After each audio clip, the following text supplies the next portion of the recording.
नमस्ते, जय हिंद दोस्तों। आज हम पढ़ेंगे कवर्धा के फणी नागवंश के बारे में। अभी तक हमने कलचुरी कालीन व्यवस्था को हमने देखा है कि इस समय शासन काल कब से कब तक चला, है ना? मध्यकालीन इतिहास में इसका क्या रोल था और बाकी सारी चीजें कि ये मुख्य राजा कौन थे इसमें, और पूरे जितने भी स्थापत्य कला क्या थी, है ना? मंदिर कौन कौन से निर्माण कराए, कितने गढ़ थे, ये सारी चीजों के बारे में हमने कलचुरी शासन में पढ़ा था और ये सबसे महत्वपूर्ण शासन है। इसके बाद आता है आपका मध्यकालीन इतिहास में कवर्धा के फणी नागवंश।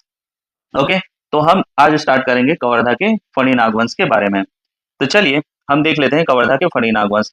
तो इनका शासनकाल कब से कब तक रहा कवर्धा के फणी नागवंश का? ये रहे 1100 ईस्वी से 1400 ईस्वी तक, मतलब लगभग 300 से 400 साल इन्होंने राज किया कवर्धा में। और जो कलचुरी शासक थे उन्होंने 741 साल छत्तीसगढ़ में राज किया था, है ना? कलिंग राज जो 1000 ईस्वी में आए थे, उन्होंने स्टार्ट किया था और 741 वर्ष उन्होंने यहाँ राज किया। अब देखते हैं कवर्धा के फणी नागवंश। कवर्धा के फणी नागवंश, इनका शासन क्षेत्र कहाँ था? तो नाम से ही है कवर्धा के फणी नागवंश, मतलब इनका शासन क्षेत्र कवर्धा में था।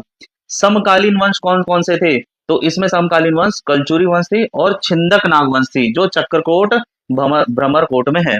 जो कहाँ है? चक्रकोट भ्रमरकोट,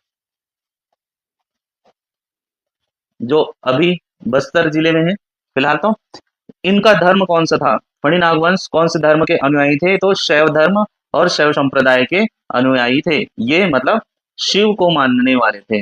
इनको मानने वाले थे? शिव को मानने वाले थे। इनके संस्थापक कौन थे? तो इनके संस्थापक थे अहिराज। इनके संस्थापक कौन थे? अहिराज। और अंतिम शासक थे मोनिंग देव। तो ये बहुत इंपॉर्टेंट है। इनके कवर्धा के फणी नागवंश के संस्थापक अहिराज और अंतिम शासक मोनिंग देव, ये इंपॉर्टेंट है। प्रथम, या इसको हम इनको संस्थापक कह सकते हैं, और अंतिम। ठीक है, अब आगे चलते हैं। इनकी जानकारी हमें कहाँ कहाँ से मिलती है कि कवर्धा में फणी नागवंश था, इसकी जानकारी हमें कहाँ से मिलती है? तो इसकी जानकारी मिलती है हमें पचराही से प्राप्त पुरातात्विक अवशेषों का संबंध इस वंश से है। तो पचराही में पुरातात्विक अवशेष मिले हैं, जिससे हमें जानकारी मिलती है कि कवर्धा में क्या है? फणी नाग वंश था। गोपाल देव का पुजारी पाली शिलालेख, इससे भी हमें जानकारी मिलती है। और रामचंद्र देव का मड़वा महल से भी हमें जानकारी मिलती है। अच्छा, अब आप देखेंगे, आपने कलचुरी काल जब पढ़ा था, तो कलचुरी काल में एक रामचंद्र देव आए थे। रामचंद्र देव। रामचंद्र देव ने क्या किया था?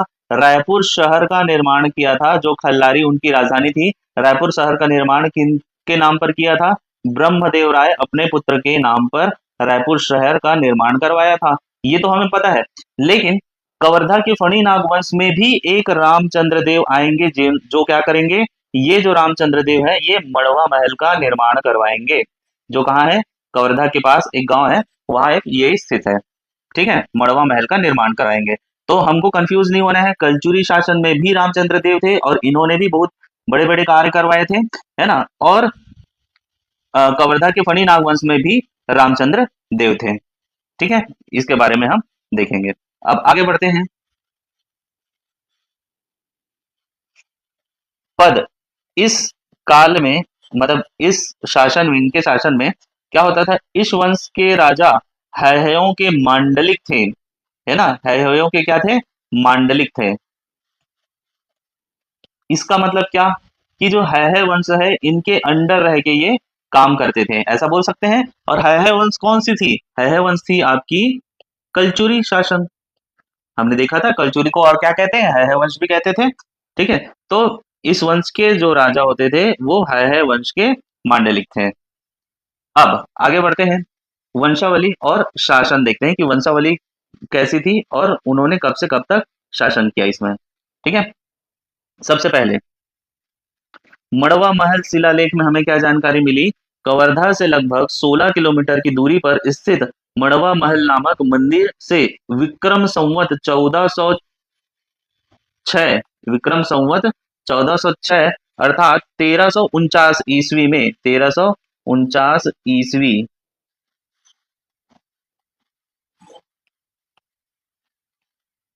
1349 ईस्वी में एक शिलालेख मिला है। 1349 ईस्वी का एक शिलालेख मिला है। इस शिलालेख से ज्ञात होता है कि राजा रामचंद्र ने यहाँ एक शिव मंदिर का निर्माण कर कुछ ग्राम दान दिए थे। तो किन्होंने? राजा रामचंद्र ने एक शिव मंदिर का निर्माण करवाया था, मड़वा महल, और कुछ गांव दान दिए थे। रामचंद्र का विवाह किससे हुआ था? तो कलचुरी राजकुमारी अंबिका देवी से हुआ था। रामचंद्र जी का विवाह किससे हुआ था? कलचुरी राजकुमारी अंबिका देवी से हुआ था। इस शिलालेख में क्या बताया गया है? फणी नाग वंश के शासकों का उल्लेख है, जो इस प्रकार है। तो फणी नाग वंश शासकों का उल्लेख में सबसे पहले कौन आएंगे? अहिराज आएंगे। अभी हमने देखा था यहाँ पर कि अहिराज क्या थे? संस्थापक थे। तो इसी कारण सबसे पहले कौन आ रहे हैं यहाँ? अहिराज जी। तो इस वंश के संस्थापक थे ये। फणी नाग वंश के परंपरा में सर्वप्रथम बताया गया है कि अहिराज का पुत्र कौन था? राजल्ला था, है ना। तो राजल्ला हुए। तो ये जो राजल्ला है, इनके बारे में फिलहाल तो अभी कोई जानकारी हमें यहाँ पर नहीं दी गई है, लेकिन हमको बताया गया है कि अहिराज जी के पुत्र कौन थे? राजल्ला थे। अच्छा, राजल्ला नाम हमने कलचुरी शासन में भी पढ़ा था। जब हम रानियों के नाम देखते थे तो नोनल्ला, राजल्ला, लाचला, इस तरीके से ये राजल्ला रानी का नाम भी आता है, लेकिन अभी यहाँ अहिराज के पुत्र का नाम राजल्ला है। उसके बाद राजल्ला जी के पुत्र ये हुए धरणीधर। ये कौन हुए? धरणीधर। उसके बाद महिम देव, फिर सर्ववंदन जो थे वो उनको शक्ति चंद्र भी कहा जाता था। सर्ववंदन या शक्ति चंद्र का पुत्र गोपाल देव हुआ, है ना। तो अब ये इंपॉर्टेंट आता है ना, किनके बारे में? गोपाल देव के बारे में। गोपाल देव कौन थे? तो मड़वा महल शिलालेख में वर्णित छठवें राजा गोपाल देव से इसका तादम्य स्थापित किया गया है। तो ये कौन थे? छठवें राजा थे गोपाल देव। पुजारी पाली शिलालेख में इनको देवी के अनेक रूपों का आराधक तथा देवी का प्रसादीकृत कहा गया है। तो ये गोपाल देव जो थे वो देवी को मानने वाले थे, देवी की पूजा करने वाले थे, बहुत ज्यादा आराध्य मानते थे, उनको आराधक थे। इनकी कीर्ति श्री केदार, प्रयाग, पुष्कर, पुरुषोत्तम, भीमेश्वर, नर्मदा, वाराणसी, प्रभास, गंगा सागर, संगम, वर्ली, श्री वैराज्य मठ, अष्टद्वार, शारीपुर, पेंड्रा ग्राम आदि स्थानों तक फैली थी। मतलब आप इसमें देखिए, केदार मतलब भारत के उत्तर से लेकर, है ना, भारत के उत्तर में केदार है ना, उत्तर से लेकर इधर पुष्कर वगैरह, है ना, पुष्कर इधर है, कहाँ है आपका? राजस्थान में, है ना। तो ऐसे करके मतलब चारों तरफ, गंगा सागर किधर है? इधर है गंगा सागर। और ये देखिए वैराज मत अस्तुबार, ऐसे करके मतलब ये पूरा जो था ना भारत में इनकी ख्याति फैली हुई थी, ये बोला गया है। ठीक है, अब आगे देखते हैं और क्या बोला गया है। इन्होंने रतनपुर के कलचुरी राजा प्रथम पृथ्वीदेव प्रथम, रतनपुर के कलचुरी राजा पृथ्वीदेव प्रथम के अधीन शासन किया। ठीक है, किन के अधीन शासन किया? पृथ्वीदेव प्रथम के अधीन। पृथ्वीदेव प्रथम कब आए थे? सबसे पहले आए थे कौन? कलिंगराज, फिर कमलराज, फिर रत्नदेव प्रथम, रत्नदेव प्रथम, कमलराज के बाद रत्नदेव प्रथम, फिर आए थे पृथ्वीदेव प्रथम, है ना। तो पृथ्वीदेव प्रथम के ये अधीन थे। इनके पुत्र एवं उत्तराधिकारी का नाम क्या था? नलदेव था, है ना। तो गोपाल देव के पुत्र का नाम नलदेव। और गोपाल देव ने निर्माण क्या करवाया था? भोरम देव मंदिर का निर्माण करवाया था। सबसे इंपॉर्टेंट, भोरम देव मंदिर का निर्माण किन्होंने करवाया? तो गोपाल देव ने। ओके, अब आएंगे अगले नलदेव। नलदेव के बाद आए आपके भुवनपाल देव। भुवनपाल देव का पुत्र कौन था? कीर्तिपाल और जयत्रपाल था। ठीक है, तो अब इनके बाद आएंगे कीर्तिपाल।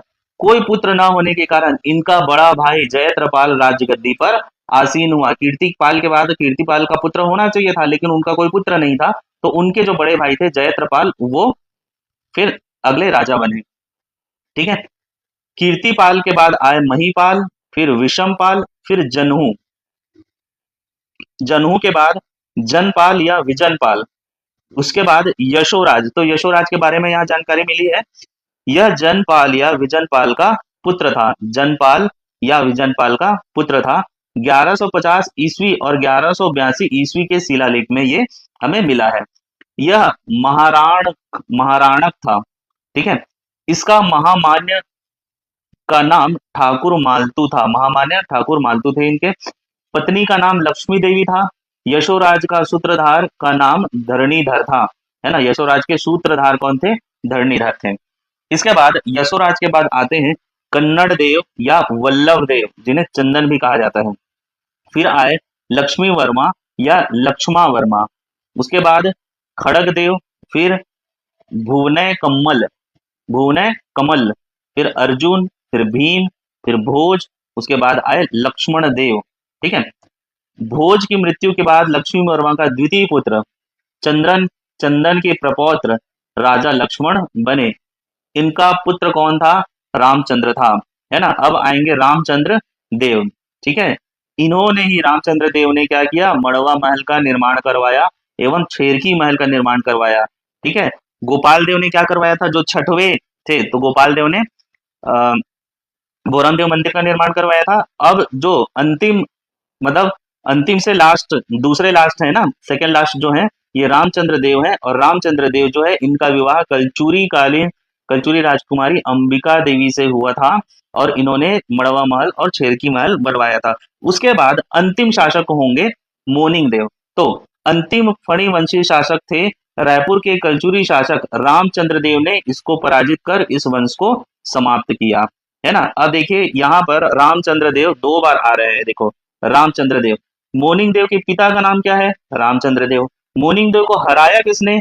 रामचंद्र देव। तो यही पूरा रामचंद्र देव घुमा हुआ है ना। मोनिंग देव के पिता का नाम रामचंद्र देव, जिन्होंने मड़वा महल और छेरकी महल बनवाया।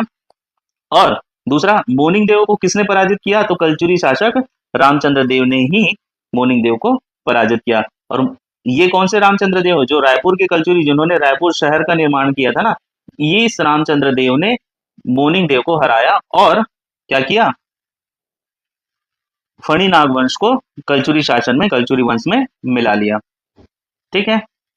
अब हम देखते हैं प्रमुख शासकों का निर्माण कार्य, कि इसमें कौन कौन से प्रमुख शासक थे और उन्होंने कौन कौन से निर्माण करवाए थे, इसके बारे में हम जानकारी देते हैं। तो सबसे पहले आते हैं गोपाल देव। गोपाल देव कौन थे? ये छठवें शासक थे। कहाँ के? कवर्धा के, फणी नाग वंश के। है ना, छठवें शासक थे। भोरम देव मंदिर का निर्माण इन्होंने करवाया था। कब करवाया था? 1089 ईस्वी में, मतलब 11वीं शताब्दी में भोरम देव मंदिर का निर्माण करवाया था इन्होंने। ठीक है। गोपाल देव के समकालीन कौन थे? गोपाल देव के समकालीन पृथ्वीदेव प्रथम। है ना, गोपाल देव के समकालीन पृथ्वीदेव प्रथम। अच्छा, हम कैसे जान सकते हैं पृथ्वीदेव प्रथम गोपाल देव के समकालीन थे? अभी थोड़ी देर पहले हमने देखा। सबसे पहले आएंगे कलिंगराज, तो कलिंगराज से आपके 1020 तक। उसके बाद आएंगे कमलराज, तो कमलराज से आपके 25 साल 1045 तक। उसके बाद आएंगे आपके रत्नदेव प्रथम। है ना, तो ये भी शायद 20 साल थे, तो 1065 तक। उसके बाद आएंगे पृथ्वीदेव, तो पृथ्वीदेव जो थे, ये यहाँ देखिए 1089 में किया गया है। तो अगर मैं 20 साल भी लूं यहाँ से, तो कितना हो जाएगा? 1065 से 75, 85।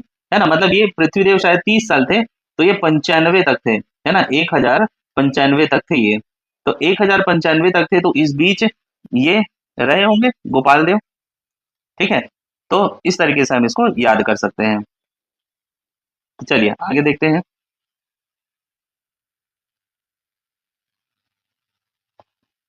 स्थान, कहाँ भोरम देव मंदिर का निर्माण करवाया गया?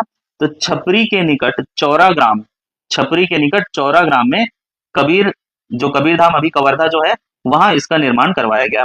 शासक कौन थे? तो गोपाल देव शासक थे। शिलालेख में, कौन से शिलालेख में? पुजारी पाली के शिलालेख में हमें इसकी जानकारी मिली है।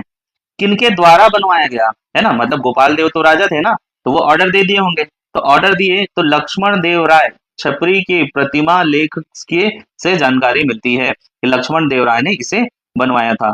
किस वंश के थे? तो फणिनाग वंश के थे। ठीक है, ये देखिए क्वेश्चन सारे आए हैं, तो ये बहुत इंपॉर्टेंट है।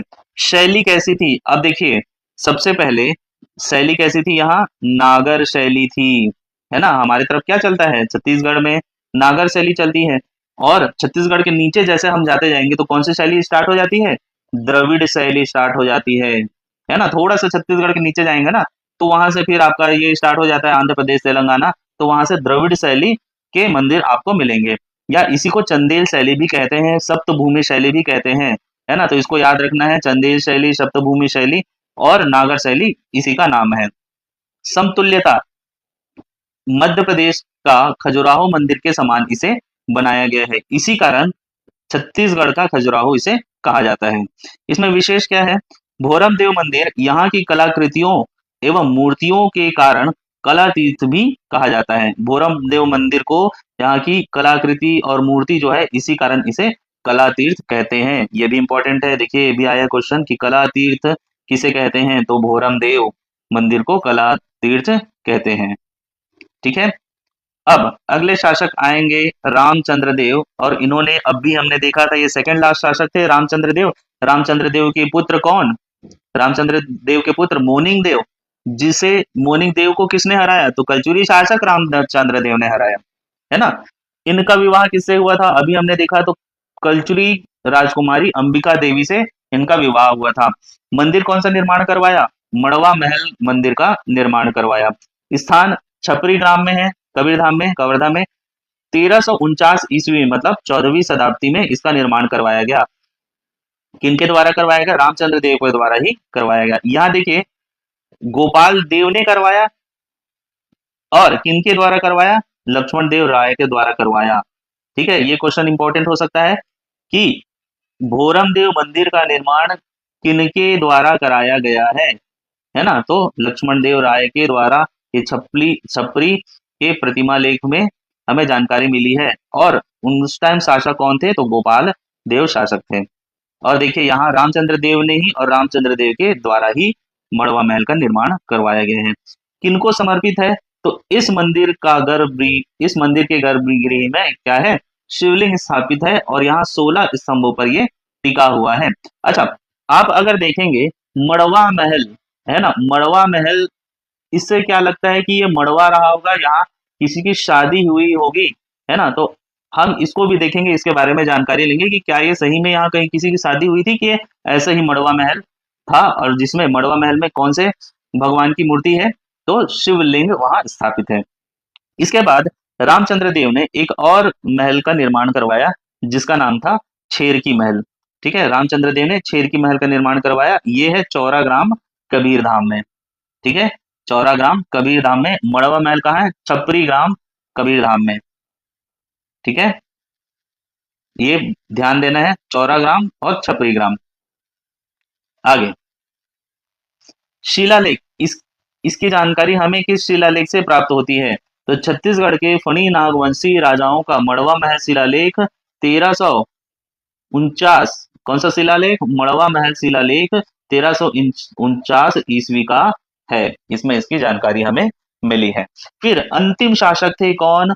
मोनिंग देव। उन्होंने क्या करवाया था? तो अंतिम शासक, फणी नागवंशी अंतिम शासक, रायपुर कलचुरी शासक रामचंद्र देव ने मोनिंग देव को पराजित किया, और इसकी स्रोत हमें राजा हिंदी ग्रंथ साहित्य ग्रंथ अकादमी के अनुसार मिलती है। अच्छा, तो इन्होंने किसी चीज का निर्माण करवाया ऐसी जानकारी नहीं है, बस ये डिटेल दिया गया है। ठीक है, तो आप देख सकते हैं यहाँ पर ये है भोरम देव मंदिर, और ये है मड़वा महल, और ये है छेरकी महल। ठीक है, तो इस तरीके से हमने अभी देखा क्या? कवर्धा के फणिनाग वंश। सो ये क्लास यही एंड होती है। अब आगे हम देखेंगे सोमवंश, है ना। सोमवंश कहाँ के सोमवंश? कांकेर के सोमवंश के बारे में हम जानकारी लेंगे। तो ये क्लास यही एंड होती है। Thank you so much.